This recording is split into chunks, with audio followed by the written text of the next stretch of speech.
At væve legender. Et persisk mesterværk til ære for 24 ikoner af menneskeheden. Dette ekstraordinære håndlavede persiske vægtæppe er en fejring af menneskelig storhed og tidløst håndværk. Vævet med enestående præcision og kunstnerisk mesterskab afspejler det den vedvarende indflydelse fra de personer, hvis præstationer har inspireret generationer over hele verden. I centrum af dette mesterværk findes en samling af 24 omhyggeligt vævede portrætter, hvor hver portræt repræsenterer en af historiens mest indflydelsesrige rollemodeller. Disse legendariske personer er hentet fra verdenerne inden for videnskab, sport, litteratur, film, rumforskning, teknologi, kunst og spiritualitet, og de symboliserer vision, mod, kreativitet og visdom. Hvert portræt hylder liv, der har forandret menneskeheden og fortsat inspirerer fremtiden.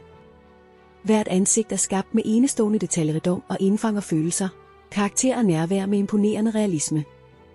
Tæppet er håndvævet af uld i den fineste kvalitet, hvilket skaber luksuriøs tekstur og en raffineret finish. Dets monokrome farvepalet, der elegant bevæger sig gennem subtile overgange fra hvid til dyb sort, tilføjer dybde, elegance og dramatisk harmoni til kompositionen. Integreret sømløst i det komplekse design findes udtrykket Best Role Models Ever. Den fint vævede typografi i baggrunden bliver en del af selve kunstværkets struktur og forstærker værkets ånd og budskab, en hyldest til de personer, hvis idéer, talenter og handlinger har formet vores verden. Mere end blot et dekorativt kunstværk er dette persiske vægtæppe en vævet fortælling om inspiration og menneskelige præstationer. Det forener udsøgt persisk håndværk med et universelt kulturelt budskab og forvandler tekstilkunst til en tidløs erklæring om fremragende kunst, indflydelse og arv. Dette kunstværk er en del af Daniel Bicas Rux Collection 2020-2023.